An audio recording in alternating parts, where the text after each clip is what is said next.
ইয়াত উপস্থিত সুধীবৃন্দ, খেল পৰিচালকসকল, খেলুৱৈসকল, মোৰ সৈতে অহা সদৌ অসম ছাত্ৰ সন্থাৰ আমিতো ডাঙৰ দল আহিছোঁ। সদৌ অসম ছাত্ৰ সন্থাৰ কেন্দ্ৰীয় কমিটিৰ 3জন, জিতেন, ভাতৃপ্ৰতিম ৰূপম, অলকেশ, সদৌ গুৱাহাটী ছাত্ৰ সন্থাৰ সভাপতি সম্পাদক ভাতৃপ্ৰতিম কমল, প্ৰাঞ্জল, কটন বিশ্ববিদ্যালয় কুলদীপ, আমি এটা ডাঙৰ দল আহিছোঁ। আৰু পোনপ্ৰথমেই আজিৰ অনুষ্ঠানত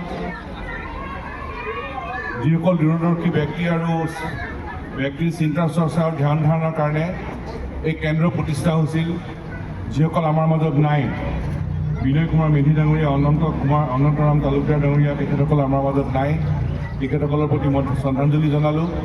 আৰু যিসকলৰ অভিভাৱকত্বত, বিশেষকৈ ধীৰেন্দ্ৰনাথ শইকীয়া ডাঙৰীয়াই তেখেতে ইয়াৰ মূল সেই সময়ত বাটৰ সন্ধান দিছিল আৰু কেইবাগৰাকী ব্যক্তিয়ে সেই সময়ত আগভাগ লৈছিল, যিসকলৰ দূৰদৰ্শী চিন্তা চৰ্চা ধ্যান ধাৰণাৰ কাৰণে এই কেন্দ্ৰ স্থাপন হৈছিল, সেই সকলোকে যিসকল আমাৰ মাজত নাই তেখেতসকলক শ্ৰদ্ধাঞ্জলি জনালোঁ।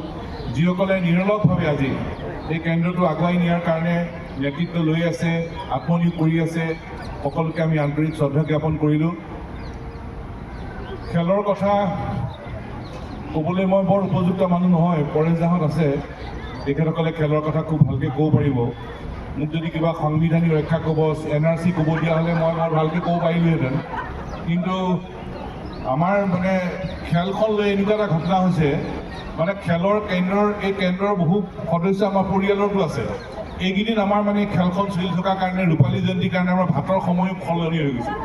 ভাত 2 ঘণ্টাৰ আগত খাব লাগিব, চাহ 1 ঘণ্টাৰ আগত খাব লাগিব, আমাৰ ৰুটিনবোৰ চব সলনি হৈ গ'ল। গতিকে অম্বা বাইদেউক আমি দেখা পায়ে থাকোঁ, সন্ধ্যা বাইদেউ, মীনা ভট্টাচাৰ্য, আৰু নাম ক'লে শেষ নাই, এখন দীঘলীয়া তালিকা। আৰু এই কেন্দ্ৰটোলৈ আহিলে ভাল লাগে, কিবা আপোন আপোন লাগে। আৰু এই অনুষ্ঠানলৈ যেতিয়া আমন্ত্ৰণ পালোঁ, আমাৰ ভাতৃপ্ৰতিম উৎপলে ক'লে যে যাব লাগিব। এই কেন্দ্ৰলৈ আমি আহি থাকোঁ, কাৰণ কেইবাখনো খেলত আহিলোঁ। মাজতে অভিজিত ভট্টাচাৰ্যই ইয়াত খেল পাতিলে, তেতিয়াও আহিলোঁ। আৰু কেন্দ্ৰটোত কিবা আপোন আপোন ভাৱ এটা আছে। ইয়াৰ যিসকল কৰ্মকৰ্তা, বিষয়ববীয়াসকল আছে, তেখেতসকল বিষয়ববীয়া হিচাপে নাথাকে, তেওঁলোকে এটা পৰিয়াল হিচাপে থাকে। তেখেতসকলে এটা পৰিয়াল হিচাপে গোটেই কেন্দ্ৰটো আগুৱাই নিছে। আৰু মই ভাবোঁ যে এই যে পৰিয়াল হিচাপে কেন্দ্ৰটো আগুৱাই নিছে, এইটোৱেই কেন্দ্ৰটোৰ সফলতাৰ মূল আঁৰৰ কাহিনী। আৰু কেন্দ্ৰটোৰ সফলতা আমি কামনা কৰিছোঁ। খেলাৰ সম্পৰ্কত আমি RG বৰুৱা ডাঙৰীয়া, সিংহপুৰ RG বৰুৱা ডাঙৰীয়া এটা কৈছিল, ইয়াত খেলুৱৈসকল আছে। RG বৰুৱা ডাঙৰীয়া এটা কথা কৈছিল, মানে অনুশীলন অবিহনে কেতিয়াও কৃতজ্ঞতা লাভ কৰিব নোৱাৰি। তেওঁ কৈছিল প্ৰেক্টিছ আৰু প্ৰেক্টিছ, অনুশীলনৰ জৰিয়তেহে লক্ষ্যত উপনীত হ'ব পাৰি। সেই কথাটোৱে মোৰ মন চুই যোৱা এটা কথা। 2 নম্বৰ কথা এটা কৈছিল যে স্পৰ্টছমেন স্পিৰিট, এই কথাটো এটা খেলুৱৈ সুলভ মনোভাৱ লৈ পেলাই সকলোৱে খেল খেলিব লাগে। আৰু তেখেতে কৈ যোৱা আৰু এটা কথা মন চুই গৈছিল, তেওঁ কৈছিল যে বেয়া খেলি জিকাতকৈ ভাল খেলি হেৰাও ভাল। এই কথাটোৱে মোৰ মনটো চুই যোৱা এটা কথা। আৰু মই ভাবোঁ যে প্ৰত্যেকজন খেলুৱৈয়ে সেই কথাটো যদি মনত ৰাখে, তেতিয়াহ'লে কৃতজ্ঞতাৰ লক্ষ্যত উপনীত হ'ব পাৰিব।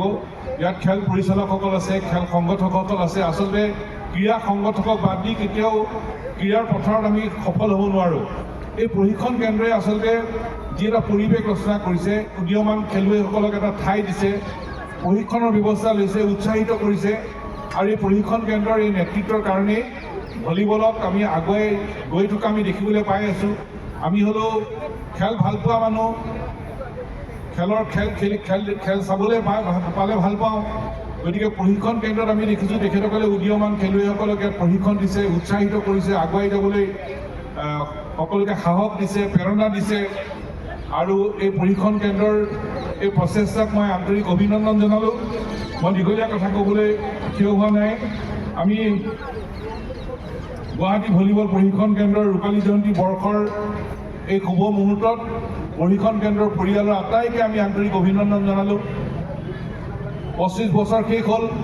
অহা 25 বছৰ কি হ'ব সেই সম্পৰ্কত নিশ্চয় কৰ্মকৰ্তাসকলে ৰূপৰেখা অংকন কৰিব। অহা 25 বছৰত কি ধৰণে আগবাঢ়িব, আৰু এই 25 বছৰ, অহা 25 বছৰত যি ধৰণে আগবাঢ়িবলৈ ৰূপৰেখা অংকন কৰিব, সেই ৰূপৰেখা কাৰ্যকৰী কৰিবলৈ এটা ছাত্ৰ অনুষ্ঠান হিচাপে আমি কৈ যাব পাৰোঁ। এই পৰিয়ালটো আমাৰ পৰিয়াল। গুৱাহাটী ভলীবল প্ৰশিক্ষণ কেন্দ্ৰ এইটো বেলেগ নহয়, এইটো আমাৰ পৰিয়াল হয়।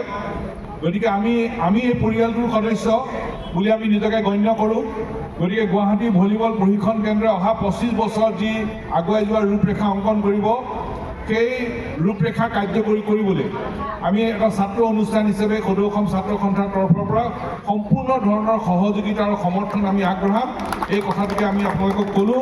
ইয়াকে কৈ মোৰ ক'বলগীয়াখিনি সামৰিলোঁ। অলপ পিছত আমি এটা উপহাৰ লৈ আহিছোঁ, অলপ পিছত গুৱাহাটী প্ৰশিক্ষণ কেন্দ্ৰত সেই উপহাৰটো আমি প্ৰদান কৰিম। এইখিনিকে কৈ মোৰ ক'বলগীয়াখিনি সামৰিলোঁ আৰু গুৱাহাটী ভলীবল প্ৰশিক্ষণ কেন্দ্ৰৰ উত্তৰোত্তৰ কামনা কৰিলোঁ। ধন্যবাদ। জয় অসম।